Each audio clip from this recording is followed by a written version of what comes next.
Welcome to the Athena Wellness Podcast, the show that invites you to take a seat around the community fire and listen to stories that inspire.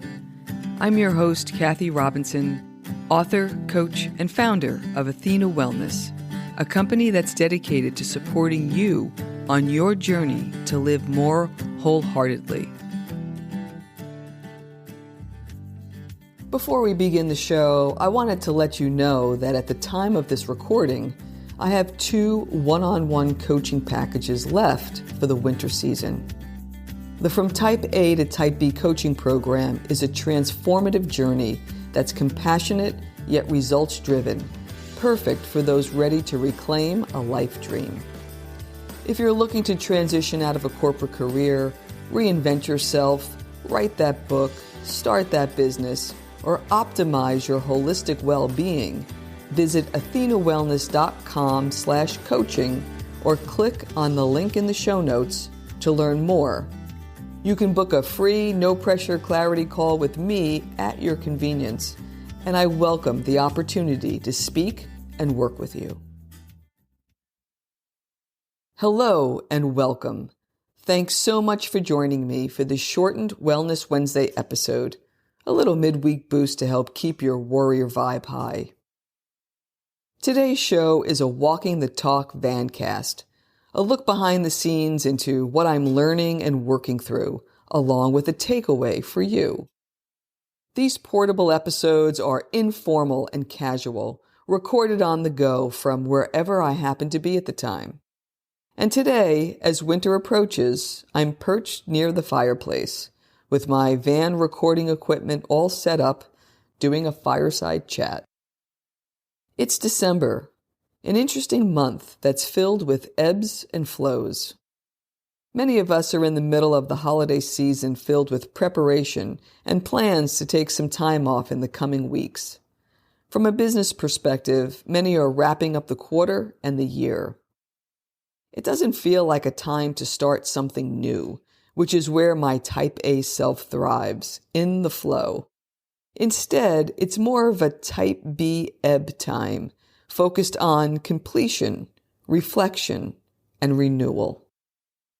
The phrase ebb and flow is defined as a rhythmical pattern of coming and going, of decline and growth, of increase and decrease, or of rise and fall. It describes the natural cycles that are all around us, the changing seasons, the wax and wane of the moon, even the inhale and exhale of our breath. In fact, every aspect of our lives is in some sort of continuous cycle of expansion and contraction. Everything is comprised of energy and motion and part of a larger universal flow. I'm sure you can bring to mind the times when you were in flow. It's almost like being carried in the direction you want to go, which feels wonderfully supportive. Doors open, planets align, things seem to happen effortlessly. When we're in a good life flow, we feel like we're moving towards something meaningful in a productive way. And then there are times when we experience the opposite, the feeling of ebbing. It can feel like a struggle, as if the tide has turned against us and we need to work twice as hard to make just a little progress, if any. Sometimes it can feel like getting caught in a rip current, taking us further from where we plan to go. When you're in flow, it's easy to forget that life is cyclical and the ebb tide will come back at some point. Conversely, when you're held in an ebb tide, you can get comfort knowing that flow will return. So how do we position ourselves to handle life's patterns as easily as watching an ocean tide ebbing and flowing as it gently moves on and off the shore? The advice is similar to what we're told when we're caught in a rip current. So here are a few things to keep in mind when you are experiencing a life ebb tide. The first is to remain calm by staying present. Focusing on the past or the future can keep you in a current of worry or fear. Instead, take a deep breath to center on the present moment. Next, float or tread water. Your instincts may be to fight the current, but it's in your long-term interest to use your energy wisely on what can help you the most. And lastly, ask for help. What's your equivalent of a qualified lifeguard? Who can be your neutral sounding board? Perhaps a therapist or coach or a spiritual counselor. These initial steps will provide the foundation to help you more easily recognize your natural life tides and stay open to work with them with more ease. Working with your life ebbs and flows, that's my invitation for you. Once you've established a strong foundation and would like to go deeper, consider holding these questions, which are especially helpful if you feel like your flow has ebbed. I've grouped the questions into 3 categories.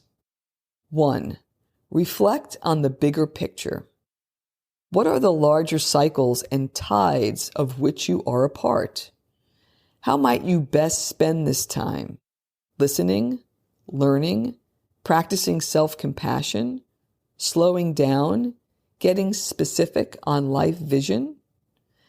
How might you discover the lessons and learnings of these times?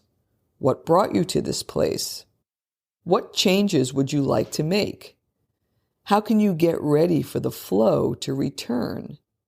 And what's the best way to clear what might be blocking its way and release what no longer serves? 2. Identify one gratifying activity. Now that you have an idea of where you are and where you'd like to go once the tides turn, what's calling you to that general direction? How might you begin to explore its essence? How can you invite beauty and joy into your life today? How might you invite more positivity and perspective? And number 3, rely or recommit to your wellness practices. How can you honor your well-being to offset the push and pull of life tides that can wear you down?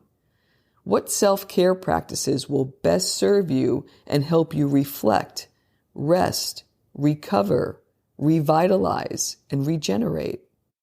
What will help you stay faithful, enjoy this time, and trust the return of life flow? If there's one takeaway from this Vancast, it's this. The time we spend in an ebb tide is not wasted time, but one of wisdom, growth, and learning. We can envision this precious time as an investment, one that renews our relationship with ourselves, our loved ones, and the world. After all, it's actually the ebb that creates the flow. I'd like to leave you with a quote from Anne Morrow Lindbergh, author of the classic book, Gift from the Sea. She wrote, "Perhaps this is the most important thing for me to take back from beach living. Simply the memory that each cycle of the tide is valid. Each cycle of the wave is valid. Each cycle of a relationship is valid." Thank you so much for joining me today. I know there are many ways you can spend your time. Thank you for choosing to spend it with me. Until our paths cross again, be kind to yourself and show your warrior spirit some love. If you know anyone who could benefit from today's episode, please pass it on. And many thanks for supporting the show by subscribing and leaving a review. It means a lot, and it helps others find their way to our circle. If you'd like to access the show notes, have a question you'd like addressed on a future episode, or would like a transcript of this episode, visit www.athenawellness.com/podcast. Until next time, be well.